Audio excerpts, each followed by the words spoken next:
Agencies Drinking Beer is brought to you by Proposify, software that helps you deliver beautiful proposals in the cloud and close more deals. Welcome to the 23rd episode of Agencies Drinking Beer.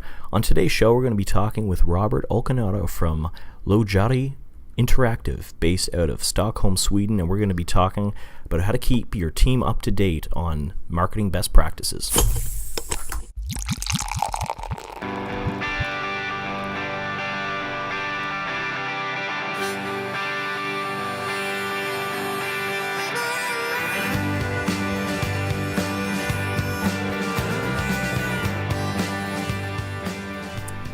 So we were talking right after about the interview, about how this guy hires younger people. They don't necessarily have to have a degree in marketing, but they're, as long as they stay up to date and they're keen and they're passionate. Well, we were just talking about, so a guy here locally in Halifax called, his name's Ross Simmons. I've known him for a few years now, but he's awesome guy, knows his shit when it comes to content marketing. He's consulted us a little bit over the last year and written some content for us, and also worked on our strategy. But I think, I could be wrong, but I think he's self-taught. I know he worked at a local agency and then eventually went on his own, and now he kind of has built his own brand really well over the years, just doing a lot of blogging and content marketing. And he's Captain Research. Yeah. A lot of the stuff he pulled out that we didn't even know about our client base was amazing. Yeah, that's what I was impressed with. He started with understanding our customers and really like doing surveys and digging into our metrics, and even looked at retention first before just how do you drive traffic, because I think a lot of marketers just think it's their job to drive traffic to a site, but they don't think about conversion and retention as much. Right. So, yeah. But I guess the point being, I was talking about research, how I think it's a very it's not emphasized enough in school, because even when it comes to whether it's marketing or design, especially design, research is so important to do it well and to like understand your audience. And there's a really good book I read last year, the year before, called Just Enough Research by Erica Hall. And Erica Hall runs Mule Design with Mike Montero, who's an awesome guy to listen to. He's got a podcast, and he they wrote it for A Book Apart, so the List Apart series of books. Anyway, so it's called Just Enough Research, and it's about how to do like quantitative research, qualitative user testing, just all the different little techniques and strategies. And it's a whole thing on its own. Like, doing proper research is a skill that you can teach, but people just don't think about it as much. They just kind of dive head into doing it without the research part. I think it should be definitely taught more in school. Agreed. Yeah, I mean, and there are a lot more resources now too. They're just coming out all the time that you can tap into, and a lot of these research companies that you can tap into. It's amazing. Yeah, it's really hard to do. I find it really difficult. Like, when writing a blog post, I think people's natural tendency is to just be like, oh, I'm inspired about a particular topic, and I just want to rant about it and just sort of spit words out on a page. But really, the best posts and the ones that get the most amount of engagement with readers are usually heavily research backed, because people don't, unless you're like a very well respected big name person, like, people don't care about your opinion. But they do care if you've like, oh, I've done all this research and I've got stats and I've got quotes, and I've got it like some legitimacy behind what I'm saying. That gets people care about that and share it and read it a lot more. I agree. Actually, there's two really good resources. I'm drinking beer in this podcast, which I don't always do, and I'm getting a little gassy. I apologize. Thanks for sharing that. Not that kind of gas. The other end. The end that, the mouth end. I get you. So, two really good resources when you're doing some online research that I found out about quite recently. One is Google Trends. They're both Google products. One is Google Trends. So if you go to Google Trends and you type a keyword, like, let's say, marketing strategy, it will show you over time how often that keyword gets searched. And then what you can do is you can run a comparative keyword, say marketing automation, and what it will do is it will show you a graph of how that keyword has gone up or down in terms of search volume over the same period of time. So then what you can do is you can see, what keywords are trending and which ones have, increased or decreased in interest over time. And this is like going back years from like mid 2000s to now. So it's a pretty cool resource. I see you looking up a research resource. Well, no, you were talking about it. That sounds incredible. And there's also one called Statista. It's a web app that just came out, and website that and I get feeds every day, of different every topic. But I definitely suggest you check it out. Statista.com. They have great statistics, and that's just what they focus on. Cool. Yeah, I didn't fantastic. know about that one. Yeah. The other one I was going to mention is Google Scholar. This is, I just found out about very recently. And what's really cool, I think it's like scholar.google.com, but the cool thing is it looks just like Google, but everything that you search, it doesn't pull website results, it only pulls academic research results. So it'll pull like PDFs of like studies conducted at universities. Every search result is that. It's not, none of it's website. It's Google Scholar. Wow. It's awesome. So good place to find, especially if you're blogging and you're looking for a stat on something. The other thing that's really good is using Pinterest and typing infographics and then whatever keyword term you're talking about. So yesterday we launched, Jen wrote a post on listening, and we just looked for some stats on listening. We found an infographic that had cool stats, like one about how we process between 125 to 300 words per minute when we're listening to someone, whereas we actually process thousands when we're thinking about it. So you can actually, the stat I think just basically goes to show that it's a lot harder to listen because you can't process as many words when you're listening to someone else as when you're just thinking.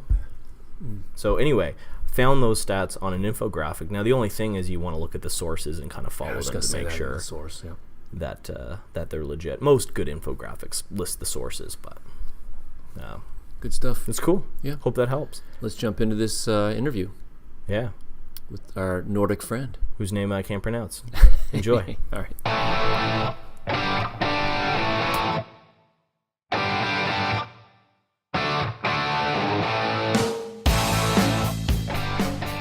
We're here talking with Robert Olkinuora from Lojaali Interactive, a marketing agency with offices all across Europe. Welcome to the show, Robert.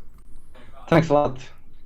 And Robert, I apologize for Kyle kind of butchering the name of your company, but it's okay. I said it right, didn't I? Lojaali? That's good. It's really good. Is that what I said the first time? Yeah. It's a difficult name for you guys. I understand. It's fine. Yeah, I often have trouble with pronouncing even English words. So I always ask. It's kind of my job to make sure that everybody's drinking a beer. So you having a beer right now? Yeah, actually, I haven't opened it yet, but I'm going to do it now. Okay. What kind of beer are you going to drink? This is a Swedish beer. It's very cool. It's called Piston Head, and I believe it's quite a new brand. It's called a custom lager. No nonsense lager beer. Well, thanks for being on the show, Robert. So we've got a lot of exciting stuff to chat about today, and I guess before we get started, I'd like to just learn a little bit more about you and your company, which I won't try to pronounce again. Tell us about your company and what you guys do and where you're based out of. Yes, our company is if I go through the background a bit, you will understand better. It's so I'm originally from Finland. I'm a Swedish-speaking Finn, so I have moved to Sweden a few years ago, and now at the moment I'm living here in Stockholm, in the beautiful city, capital of Stockholm. And the company, which is named Lojaali in Finnish, it's headquartered in Helsinki in Finland. And we have this other name, Lojaltic, which is the Swedish or international name of the company. So we have kind of two brands in one company, which makes it even more complicated. However, we are a marketing agency, a typical full service agency, but we specialize in digital promotions and loyalty solutions. That's interesting. Yeah, Yeah, and what's So maybe just describe that a little bit more. So when you talk about loyalty programs, what kind of do you mean? Like, so who would be your target client? our key targets are fast moving consumer goods, or I believe you call them consumer packaged Yeah. CPG brands. And the interesting thing about them is that traditionally or historically they are not very good at customer loyalty in the sense of consumers or shoppers that we talk about. So it's challenging for them to actually get data about who is buying their products and consuming their products, and to have a real dialogue with the people who are actually shopping the products, because the retailers are in between, and they have the control of the customer in a way. So just looking at your client base, so you've got some huge names on here like Nissan, Coca-Cola, Nestle, Chiquita, Microsoft. So are these the type of clients that you're kind of talking about that traditionally they struggle with this, and that's where you come in to help? Yes, exactly. So we are a very small agency, but we have from day one we have had the objective to only have big brands as our clients, and that has resulted in that we have all these. We're working with these big brands. The reason for that is that we build quite big and quite big systems for these companies, and the smaller brands don't necessarily have the ambitions and the possibility to even to invest so much into building these kinds of systems. That's historically what we have been doing. Now, when we are growing a bit more, we realize that okay, this is something that also smaller brands need. So now we have also signed some smaller brands to our repertoire, and we can nowadays do this very cost efficiently also. We are of course very proud of the Coca-Colas and Nestle's and Microsofts that we work with. Yeah, I'm sure it's the envy of a lot of agencies. Usually they do the opposite. They start with smaller companies and then gradually work their way up to getting big brands on their client roster. So you've kind of done the reverse, started with the big ones, and now you're starting to sell it to smaller companies. I mean, I guess the $1 million question that most agency owners ask is, how do you get Coca-Cola, Nestle? How do you get clients like that? I mean, do you have to have relationships with them already? Do they come to you? How do you find them and get in front of the right people at those big giant companies? That's a very, very good question, and even difficult for me to answer sometimes. Well, you don't want to give away your secrets, I guess, eh? No, it's not like that. It's very basic work, and I believe it has a lot to do with a systematic approach to sales, and we realize that it takes a lot of time to win a new client. I believe it's like that for many agencies, even if you are not pitching for Coca-Cola or Nestle. So what we do is we focus a lot on the business development side. We call them, we do all this traditional sales work, and we hire people who are hungry and who want to have the vision, and they want to really to work with these big clients. And I believe the biggest thing is that the clients see that, and they really want to meet us. They hear it from us when we call them, and when we visit them, that we are really hungry to work with them. I think that's one thing. Then another thing is that of course you have to have something unique. You have to have something that makes you different from all the rest who are knocking on the door and wanting to do business with these clients.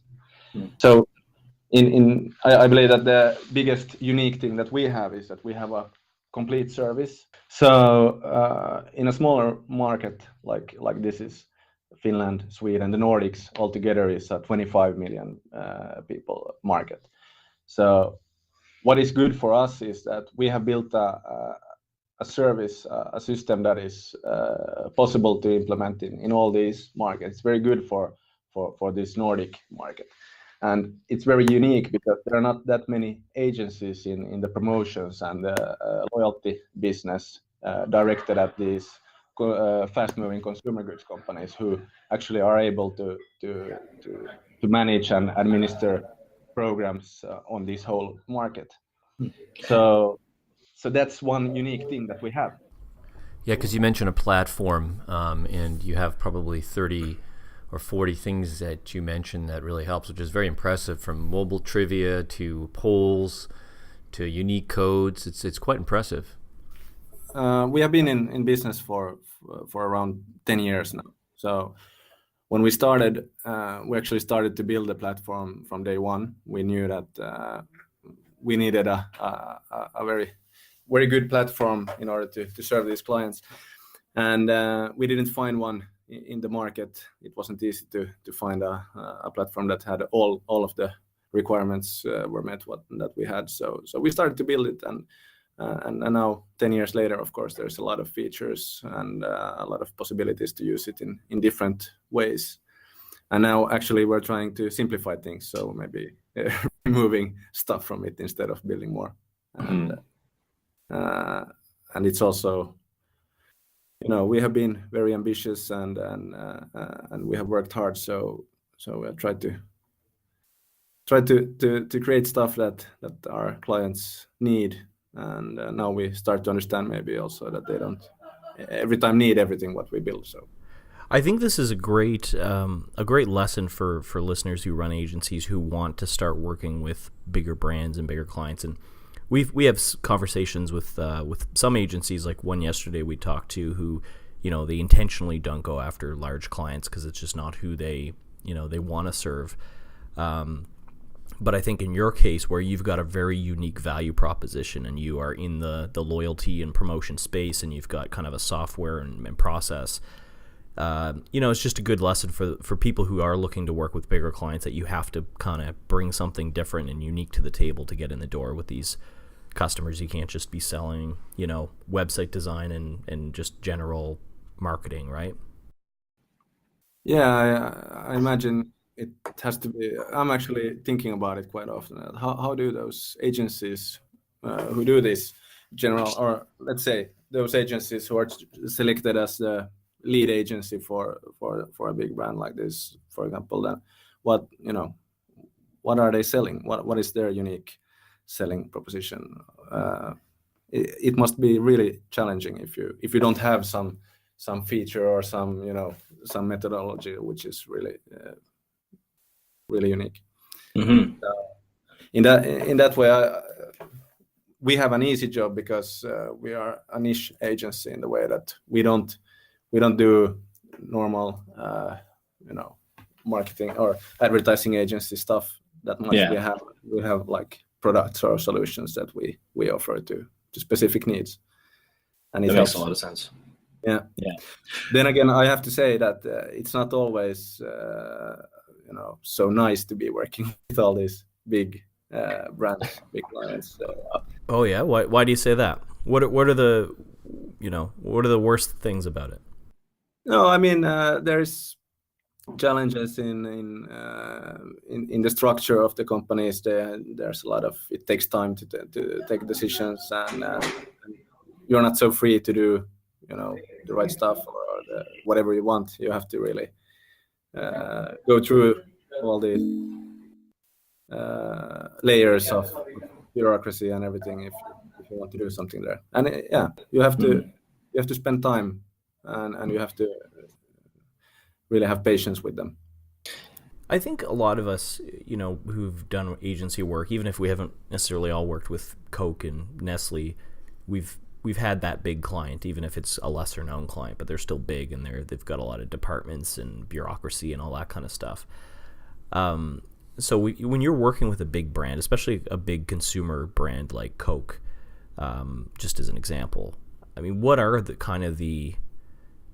what are sort of the layers you have to go through? Like when you have a client, do you have like a single point of contact who's, say, like their marketing manager of a particular department within a certain region, or how does that work? Do they have to how high up do they have to go to get decisions approved about what type of strategies you want to employ and all that kind of stuff? Like, just how does that all work? Yeah, that depends a lot on the company. They are all, I think, very different in a way. In some cases, we work with brand managers or trade marketing manager. Say if we implement just trade marketing, a promotion, a digital promotion can be done with just one person in a big company like that. They might have a budget for implementing something, and then it happens to be the thing that we offer them.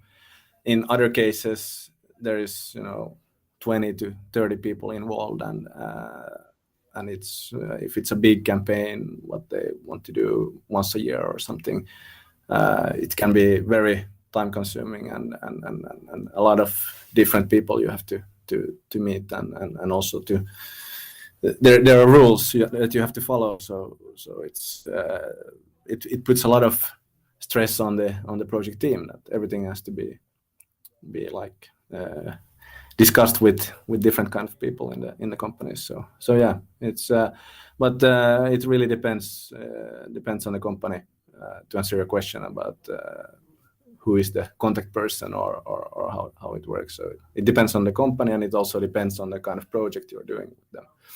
Then with some of these bigger clients, we have contracts which basically are negotiated for 1 or 2 or 3 years, and then it might lead to business just because you are a vendor for the company, and then you get to pitch for the projects, and there might be a few agencies in the ring. So sometimes it works like that, and then there might be people who call you from the company and say that, from the client company, and you have never met them, and they say that I noticed you are a vendor for us, and we should be using you for something, and we have a case for you here. So, but that's quite rare, actually. Yeah, for sure. Now, so you mentioned your team. I mean, just kind of switching gears a little bit. So we've talked a little bit before this about how sometimes the people you hire are younger, maybe they don't have as much experience, and so it's really important with your agency that you're constantly educating them and training them and keeping them up to date on best practices and all that kind of stuff. So how does that work, from your standpoint? How important, or why is it important to be constantly learning as a team? Yeah, that's a really good topic, I think, and good question. Basically, when we started this company, we didn't have all the resources. We didn't have money. We didn't have connections, and we didn't know anything about the advertising or marketing industry. So from day one, we had to find ways to. We had to learn ourselves. How does this work, and what is this about? Of course, I've been studying and in school and have a business degree and so forth, but the advertising industry was very new for me. So we've been kind of growing up with the challenge of every time having to learn something new every day, having a challenge, that what is this? This is a new thing, and the client is asking for something, and so forth. So for us nowadays, it works so that still I've noticed that young people, or not necessarily young, but people with a young mind and who are ambitious and interested, and they don't think that they know everything. They tend to fit into the marketing business quite well, because it's changing so much, and there's always something new. So you have to keep learning all the time.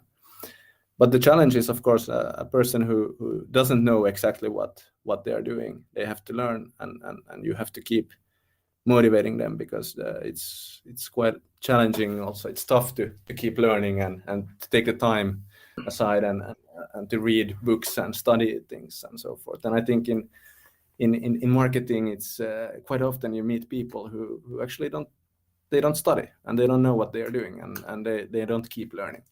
And it's quite easy to be average in this industry.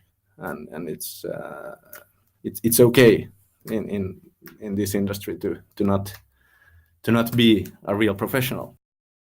That's an interesting statement. I just want to talk about that for a minute. So like, you said it's quite easy and common to be average in this industry, and I think it's true, because when you look at all the agencies that are out there in your own local market, and you talk to account managers at these agencies, oftentimes they're spending so much time just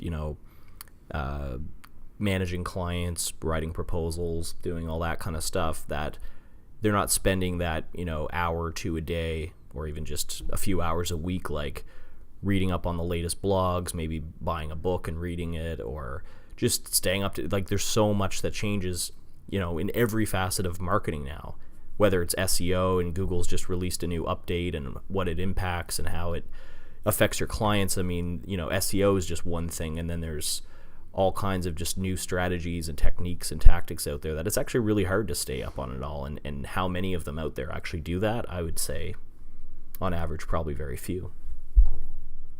I agree. So how do you guys do it?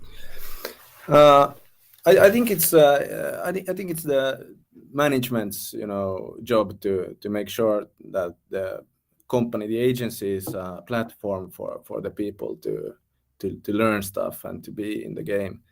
And I think there needs to be, like in everything we do, I believe in systems. I believe in a process and in a systematic way of doing things. Even if you're a creative person or you're in a creative business, then you still need to have a structure for things.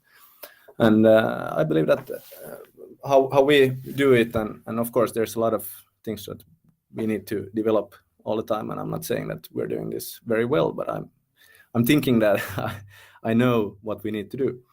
And we have this concept of, we call it the Business Academy, and it's basically internal training, and it's basically just simply that we have these sessions where the business development or the account management team meets. We have 3 offices, one in Helsinki, one in Stockholm, and one in Copenhagen. So in different countries. So we use Skype, and we have these online sessions where we always have a topic, and then we discuss it, and we have ideas and thoughts about it, and so forth. And we also have books that we read, and one person presents a couple of chapters from the book, summarizes what it's about and why it's important, and so forth.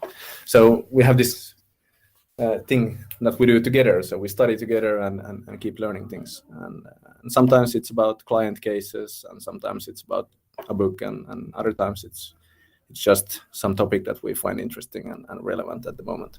That's really cool. That's cool to hear you guys do that, and you've got like I think you're right. You need a process behind it, because it's, if you just leave it to like, hey, if you come up with, if you read something and that you find it interesting, share it with the team, you kind of just find that it never really happens. People just get busy and they don't think about it. But if you've got a schedule behind it and a process, then people are kind of forced in a way to keep it top of mind and keep doing it regularly. Exactly. Yeah, I think so. And of course, everyone is having too much to do already, and it's about priorities. So if I, as a manager or a CEO, I say that this is important for us, you have to be learning these things, and you have to be ready when you have to be one step ahead of the competition and the clients also. If you don't keep learning, then it won't work. Would you agree with me that it's the biggest thing to hire for is passion? Because somebody who really loves what they do and they're passionate about it, they're gonna be reading the blogs and reading books about it because they care. They want to know the latest thing. If they don't care, if they just treat it like, clock in, clock out, don't think about marketing when I'm not in work hours, I mean, they're just not gonna stay up to date and eventually fall out of date with what the latest is. Yeah, I completely agree. I think there's not much else you need. If you have the passion, you can learn things quite fast, and at least in this business, that's what I mean with it probably sounded a bit harsh, but I mean that in this business you don't have to have a certain degree in order to be good at what you do, or really good at what you do. In other, you cannot be a doctor if you don't, have it, at least here in Sweden, if you don't have a degree. But thankfully here in Canada. But you can be in marketing, and you can be really good in marketing even if you don't have a degree. I would even argue that you'd be better in marketing. You're better if you don't have a degree. I think people who have come out with MBAs often don't know their ass from their elbows. I probably pissed off a lot of people by saying that. I'm not joining that, but yeah. Well, so much with online marketing, though, is that it's all based off of, think about something, try it out, or read what somebody else did, try it out, measure it, improve it. It's very it's not very like scholarly. Like, you can't just read a book that was printed 5 years ago and come up with it's all just the latest. Somebody did something like a week ago and this is the kind of results, and then you kind of read that and apply it to your own business and try it out. Like, that's what you have to do to be a good marketer these days. And it just doesn't, it doesn't coincide with the whole concept of like going to a university or college and learning it in a very, old school structured kind of way, I think. I agree, yeah. And it's also, I think that, you cannot take a book and read it and then just, know everything and then you're an expert. I think it's more about being in the challenging situation. You have a business problem and what you have to solve, and maybe if you read the books, if you read and it can be good books. It can be something about Richard Branson or Steve Jobs or whatever, or it can be Drayton Bird, direct marketing or whatever. But the takeaway from those books is more like these guys are thinking in this way and they did that, and basically you get a history of things, how things work back in just a few hours of reading. And then you have to be able to take that and use it, apply it to your problem and to your business. And the solutions or the answers are not in the books or in the blogs or on Facebook, but you get ideas and then you convert them to your own. Mm-hmm. That's right. Yeah. When you do these kind of, I guess, training meetings or meetings where people share their insights and what they've learned, do you have everybody from the whole agency involved, from like back-end developers, front-end designers? Is everybody sharing? Because I know with, like, say, for example, our developers, they're always reading up on the latest technology, coding practices. A lot of it's, above most of our heads. They're not necessarily staying up to date on marketing and things that they're not actively involved with in a daily basis. I find often, front-end developers are reading like CSS tricks and learning all the latest front-end technology, but not necessarily reading up on marketing or sales or business or that sort of thing. So do you just share that across the whole team, or do you kind of focus mainly on the sales and marketing side? I'm sorry to say that we focus on the sales and marketing side. Project managers and the account managers basically are mostly involved. I don't think you should be sorry about that. No, but it's it would be nice to say that the whole company, everyone is involved and everyone is. I believe that if a developer has the possibility to stay up to date with marketing and on that side and with the clients, requests and be closer to the business side, I think that would be really, really awesome. But sometimes it just feels that it's impossible because there's so many things happening on the technical side. You have to keep up with that, and there's just limited hours in the week. Well, that you nailed it. In limited hours, as a business owner, you can't be up on everything. I mean, we hired a marketing consultant to help us kind of structure our recent strategy, moving forward, because that's what he does. He eats and breathes marketing and content marketing, all the things that we needed to look at. So I know as a business owner, I'm sure you must find that challenging. Yeah, it is. But I also think that it's actually smart that you put a focus on sales and marketing, because, like you said, oftentimes if you're a professional developer and you're really passionate about what you do, you've already got blogs you read about for best coding practices, latest technology stuff. And yeah, it might be kind of interesting, for a developer to kind of pull his head out of the code for a minute and just sort of learn about what other people in the company are learning and up to. That's great. But it seems like often the greatest need is for the non-technical, non-design staff who are mainly doing sales and account management and project management to really stay up to date, because they're the ones that are facing the clients, and the client's looking to them saying you're a marketing expert. Yeah. And if they don't have the knowledge, then they're just going to make the agency look bad. Yeah, I saw that in the agencies too. A lot of the account people, when I was in the agency world, they definitely were still selling. Well, actually, we saw it when we were working with some of the agencies, with our agency, designing websites like billboards. Or just selling billboards. Yeah, just selling billboards, right. Yeah. But you can see that today, even today, you see those. There's a lot of agencies out there, or people who have been working with, advertising for a long time. And now, quite recently, 15 years, 20 years ago, it has changed. And it's still difficult for many to understand it. In my opinion, and let me know what you think, I think it should be mandatory that everybody, at least on the account side, should have the Pocket app installed. Because what I find that really helps me is, how just often you're, looking on Twitter or Facebook, people are posting links to articles all the time, or you subscribe to email newsletters, and it's just, if you were to read every single article you come across, you just, there'd be no time to actually do your job. But when you press the Pocket button, it all goes in your Pocket app, and then later, if you're on the bus or just outside walking or whatever, you can go in your Pocket and catch up on all the articles you read. And I do that, I'd say, every day. At least every couple of days, is just catch up on a few articles that were saved to Pocket, and it's just a good way to, to stay up to date on things. I don't know what your process looks like. Yeah, I think that's a really good way to do it, and I don't know, that's a big challenge for me actually to keep out of the or somehow find the good articles to read and to not spend time in the wrong place.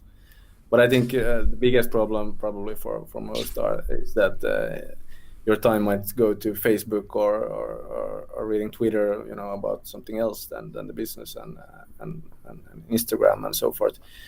And because you have everything all the time in front of you. So I think that's actually, sometimes I feel that it's quite challenging to find interesting content about marketing, agencies and marketing, the marketing business overall.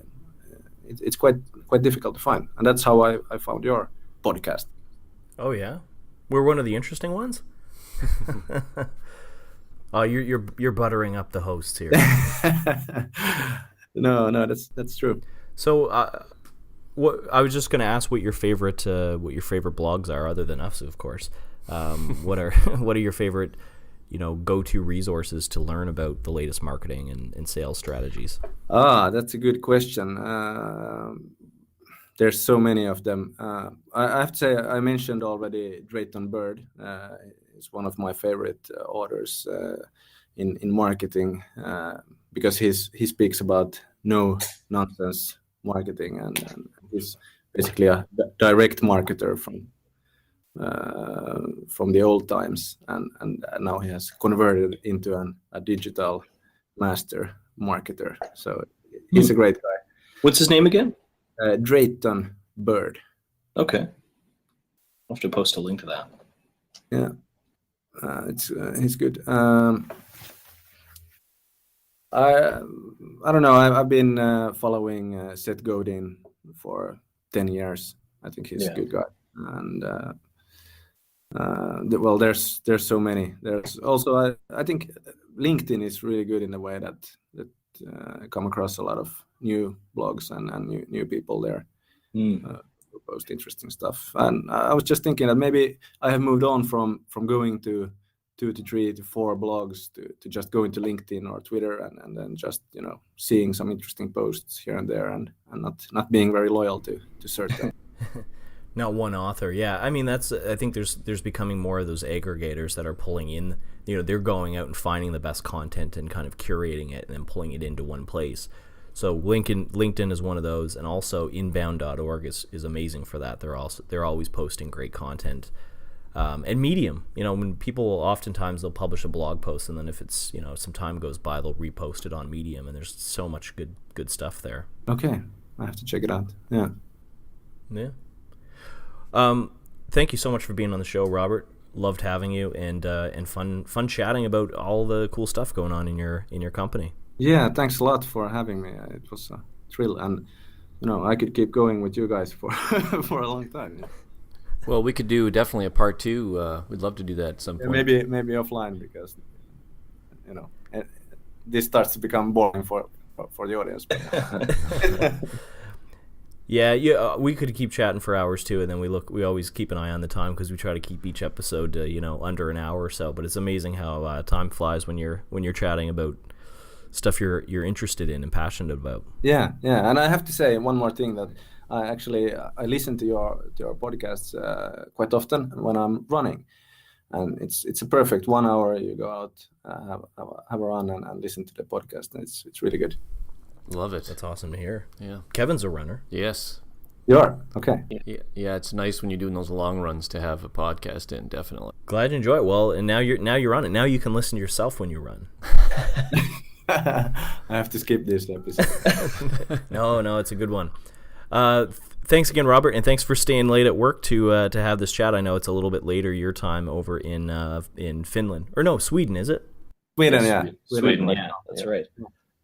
Awesome. Well, thank you again, and you have a great weekend. Thank you. You too, guys. Keep it up. Thanks, Robert. Cheers. Cheers. Bye. Bye. Yeah, so good interview with Robert. Yeah, as always, we have great guests on our show, and what amazes me about people from Scandinavia and even Europe in general is they just know multiple languages like it's nothing. He had great English. I mean, think about us. What if okay, now we have to switch over to Finnish. Yeah. Well, you switch over to French really well. Well, I know that. Yeah. You were doing a little French before. I'm fluent. Yeah. What's his name? Olkinuora. They put it like R's. Their R's are like. You gotta roll your tongue. You gotta roll the. Yep. Yeah, you're good at that. Yep. Yeah. Damn. And actually a lot of the guests we have on incidentally are Proposify customers. Now you don't have to be. So if you like the podcast, you don't use Proposify, that's totally fine. But a lot of our guests do, and they also happen to be smart people. So you do the math. Smart people use Proposify. Nice pitch. Yeah, a little pitch. I think that's it for the show. Yeah. You have a good weekend. It's Friday. Play Rebecca Black. Remember that? Remember in Headspace? So this was my Friday ritual. 3:00. I would play Rebecca Black's Friday. I'll make sure Everybody would hate it. I'll put it in. It'll piss them off. Okay, later.